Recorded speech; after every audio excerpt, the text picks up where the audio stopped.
श्रीकृष्णाचं काल स्वरूप आहे, दुसरं प्रेम स्वरूप आहे. आणि असा तो श्रीकृष्ण हा तुमचा घोडे राखा नव्हे, घोडे धुणारा नव्हे. तुम्ही बळजबरीने त्याला सारथी बनवला, आपला थट्टा मस्करी केली, त्याला देव म्हणून कधी तुम्ही जाणलं नाही. पण हा चराचराचा विश्वाचा मालक आहे, गोपाल कृष्ण. अर्जुना, चराचर विश्वाचा मालक, यदसे चरित्र केले नारायण, यदसे चरित्र रांगता गोधने रागताये रागताये. मनुष्यासारखं जीवन जगले, मनुष्याची शरीर धारण करून पृथ्वीचा भार हलका करण्याकरता देवाचा आहे देव, परब्रह्म परमात्मा. पण तोही तुमचे घोडे धुतो आहे, घोडे तुमचे धुतले आहे. पण हा कृष्ण म्हणजे तुमच्या मामाचा मुलगा किंवा आतेचा मुलगा तुम्ही असं समजू नाही. हा उभा मोठा खटनट आहे, प्रत्येकाला दिसत नाही. महान योगी याचं ध्यान करतात. असा तो श्रीकृष्ण आज माझ्या पुढे उभा आहे. आज माझं केवढं भाग्य आहे. परमेश्वर श्रीकृष्ण एवढा नटखट आहे की आपली गती कोणाला कळू देत नाही. आणि परस्पर युद्ध करून भूमीचा भार हलका केलेला आहे.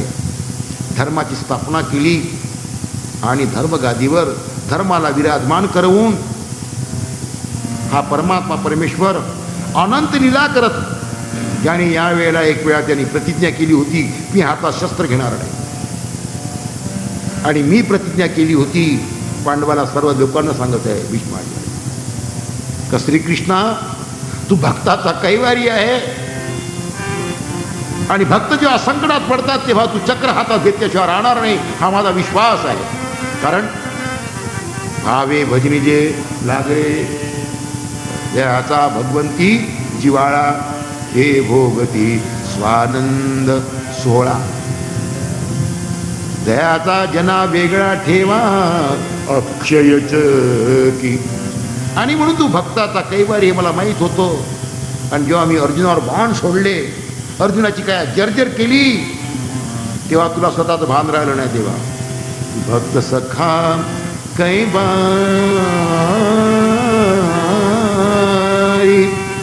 भक्त सखा कैवारी, विठ्ठला आलो मी तव धारी.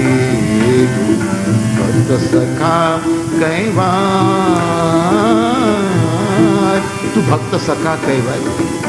हे प्रभू, त्यावेळेला जर्जर काय भक्ताची पाहून तुला सुधारलं नाही. आणि तुम्ही काय शपथ घेतली हे तुला कळलं नाही. आणि मी कोण आहे हे तुला समजलं नाही.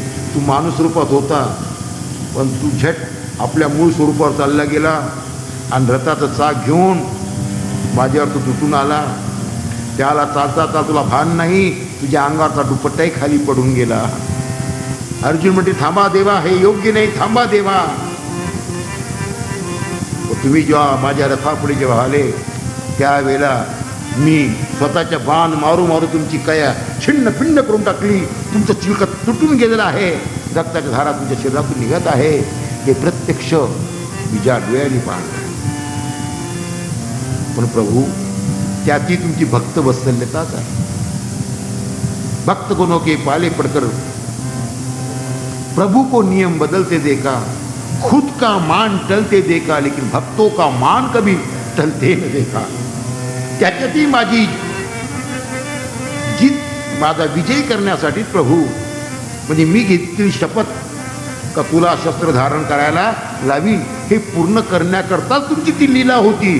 गोपाल कृष्ण परमात्मा. हे प्रभू, आता मात्र तुम्ही माझा प्राण जाईपर्यंत माझ्या समोर उभं राहावं अशी माझी इच्छा.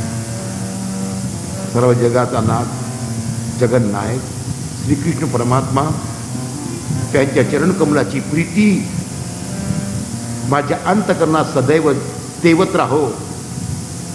अर्जुनाचा सखा, नराचा नारायण, त्या परमात्म्या परमेश्वरी भक्ती सदैव माझ्या अंतकरणात उदयाला असो. श्रीकृष्ण चरणकमलावर माझं नित्य प्रेम जडलेलं असो. कृष्ण माझा सखा, कृष्ण माझा भ्राता, सदैव मग कृष्णमय, कृष्ण रूप, कृष्ण भक्ती मला तुमच्या आशीर्वादाने प्राप्त असावी. तोच माझी गती असावा. असं बोलत नाही तो धर्मराज यांनी अनंत प्रश्न विचार. राजधर्म म्हणजे काय, यज्ञ धर्म म्हणजे काय, दान धर्म म्हणजे काय, सर्व धर्माबद्दल विचारलं आहे. आणि सर्व धर्माचं विश्लेषण धर्मराजाची शांती व्हावं याकरता प्रत्यक्ष गंगापुत्र आणि भीष्माचार्यांनी केलेलं आहे. आणि उत्तरायणाची वेळ लागली. ते शंका निर्माण होते की भीष्माचार्यांनी एवढ्या मोठ्या बाणावर शयन करून एवढा मोठा त्रास, दुःख, अतिशय दुःख, आपले शयन करून एवढा मोठा त्रास, दुःख, अतिशय दुःख, आपल्याला एक काटा बोचला तरी एवढं दुःख होते. म्हणून ते बाणाच्या छातीवर झोपलेले आहे. राहण्याचं कारण काय? ते पुण्यात्म्य होते आणि त्यांना जायचं कुठं होतं? स्वर्गाला जायचं होतं. परंतु दक्षिणायन चालू असल्यामुळे तिथं रात्र होती. काय होती तिथं? रात्र होती. त्यांना वाटलं की मी रात्रीच्या वेळेला जर गेलो तर दिवस निघेपर्यंत तिथं थांबा लागत. मग दिवस निघेवर तिथं थांबण्यापेक्षा इथेच जर थांबलो दिवस निघेपर्यंत, म्हणजे उत्तरायण लागेपर्यंत, तर कृष्णाचं सान्निध्य आहे आणि राज्याची गादीवर धर्मराज बसलेला आहे. यांचे कौतुक थोडंसं पाहता येईल. भलाही त्रास होत आहे, पण तिथं तिथंच राहण्यापेक्षा देवाच्या जवळ संतांच्या संग दोन गोष्टी करण्यात, निरर्थक वेळी आयुष्य करण्यापेक्षा परमात्म्या परमेश्वराचं गुणगान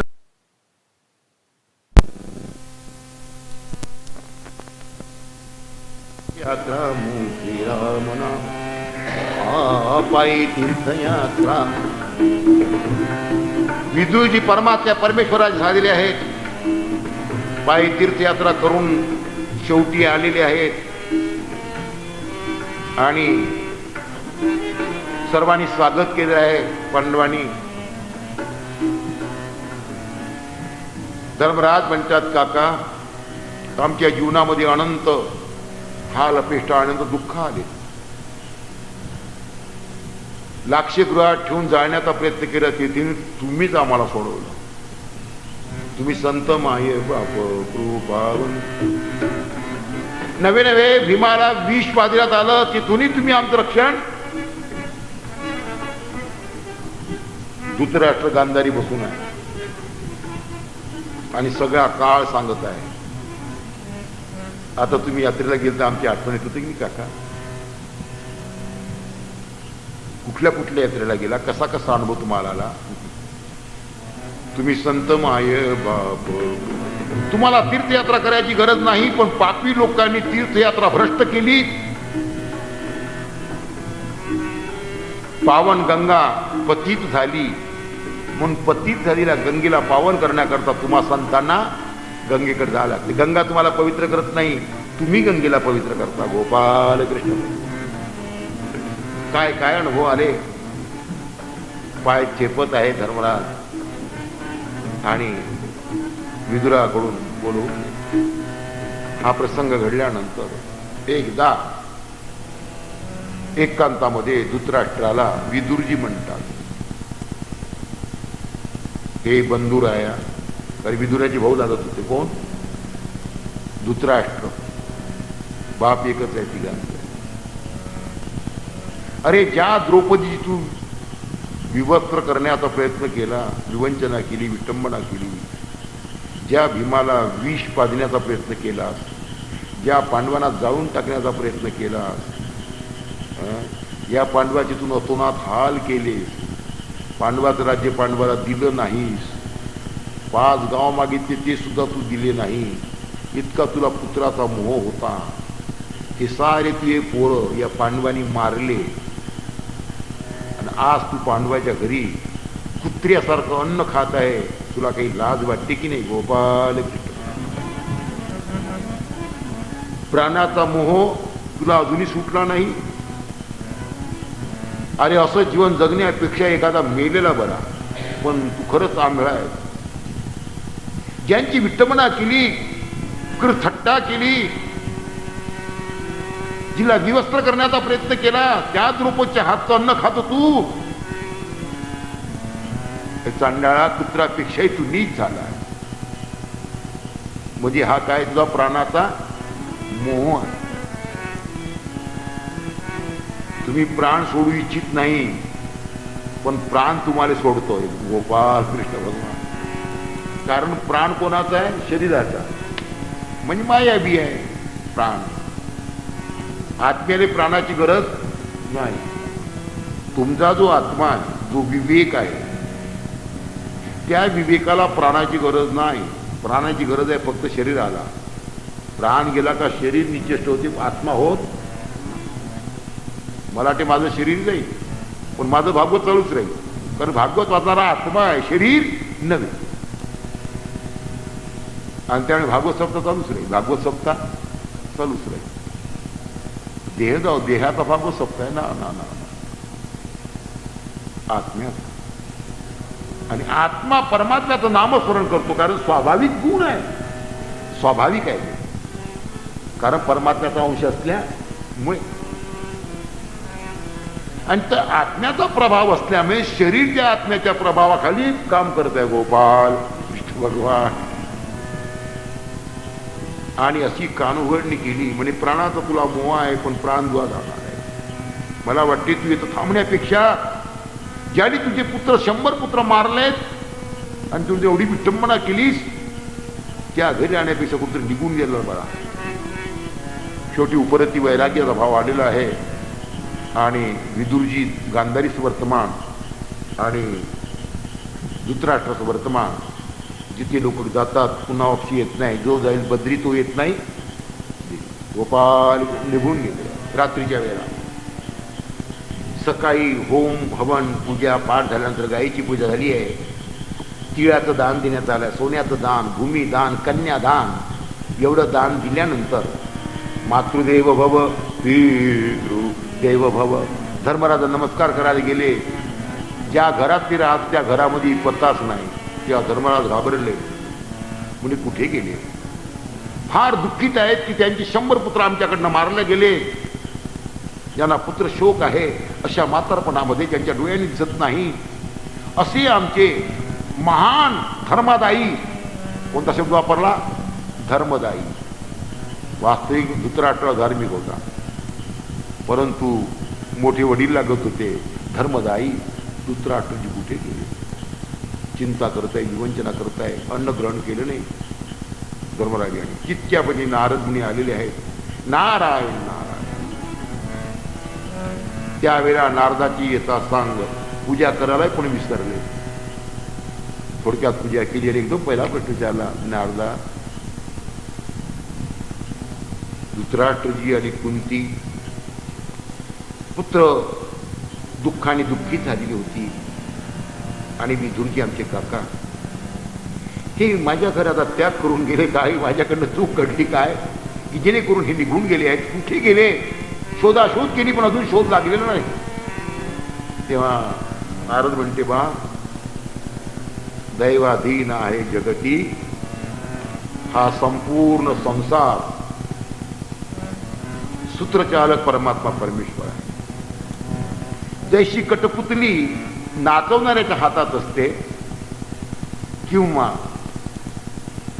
आपण बुद्धिबळाचा खेळ खेळतो, त्या बुद्धिबळामध्ये असणारे राजे, हत्ती, उंट, प्रधान हे कोणाच्या स्वाधीन आहे? त्याची चाल आपल्या स्वाधीन, खेळवणाऱ्याच्या स्वाधीन. त्याप्रमाणे संपूर्ण जगत त्या परमात्म्या परमेश्वराच्या स्वाधीन आहे. कोणती गोटी उचलायची, कोणती गोटी कुठं ठेवायची तो कालात्मा ठरवत असतो. दैवाधीन आहे जगती दोष ना कुणाचा. आणि म्हणून तू चिंता करू नको. कारण प्रारब्ध पहिले रचा पीछे रचा शरीर. प्रत्येकाच्या प्रारब्धाप्रमाणे प्रत्येक जण जातो आहे. आज तू त्यांची चिंता करू नको. ते महान हिमालय पर्वतावर गेलेले आहे. आणि धृतराष्ट्रजी विदुराच्या सांगण्याप्रमाणे समाधीत मग्न झालेले आहे. आजपासून 5व्या दिवशी त्यांचं वैकुंठ वासणार आहे. गोपाल म्हणजे शेवटचा दिवस. आणि म्हणून मित्र हो, तुमचं आमचं या एकंदरीत ऐकण्यावरून, या अध्यायावरून हे सिद्ध आहे का तुमचं आमचं नातं हे 2 दिवसाचं आहे आणि अखंड नातं त्या परमात्म्या परमी. आपण परमात्म्याजवळून आलो, परमात्म्याजवळच जायचं आहे. आणि म्हणून येताना आपण जो पसारा पाहिला त्याला विसरायचा आहे. कालचाच आपला विषय. नामस्मरण त्यालाच म्हणतात की जे शरीर आणि संसाराला विसरवत ते नामस्मरण. शरीर आणि संसार जर विसरत नसन तर नामस्मरण जमलं. आता बापू बोलले म्हणे भागवतात बसलं का बाबा सगळं विसरून जाते माणूस. विसरून म्हणजे शरीर विसरते, मोहमाया विसरते, संसार विसरून जाते, आनंद प्रदान होतो. त्याचंच नाव नामस्मरण.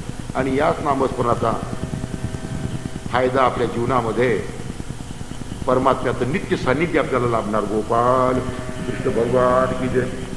धन्य भागवत कथा पावन, धन्य भागवत कलियुगे साधन्या कल्याण. सुखदेवे कथन केले परीक्षिती, परम गती पावले राजर्षी. भक्त आले भागवत श्रवणाची, कृपादान करावे ऋषिकेशी. भक्त आले भागवत,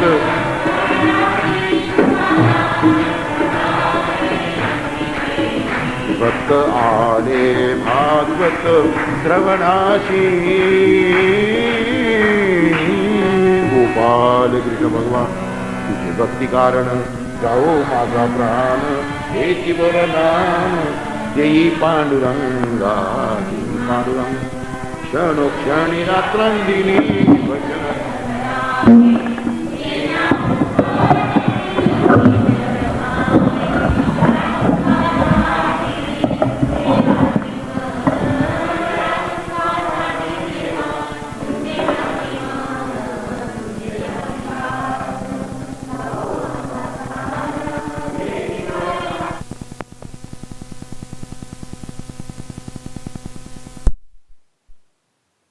तुमचं आमचं नातं हे 2 दिवसाचं आहे आणि अखंड नातं त्या परमात्म्या परमी. आपण परमात्म्याजवळून आलो, परमात्म्याजवळच जायचं आहे. आणि म्हणून येताना आपण जो पसारा पाहिला त्याला विसरायचा आहे. कालचाच आपला विषय. नामस्मरण त्यालाच म्हणतात की जे शरीर आणि संसाराला विसरवत ते नामस्मरण. शरीर आणि संसार जर विसरत नसन तर नामस्मरण जमलं. आता बापू बोलले म्हणे भागवतात बसलं का बाबा सगळं विसरून जाते माणूस. विसरून म्हणजे शरीर विसरते, मोहमाया विसरते, संसार विसरून जाते, आनंद प्रदान होतो.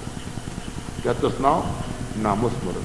आणि याच नामस्मरणाचा फायदा आपल्या जीवनामध्ये परमात्म्याचं नित्य सान्निध्य आपल्याला लाभणार. गोपाल कृष्ण भगवान की जय. धन्य भागवत कथा पावन, धन्य भागवत कलियुगे साधन्या.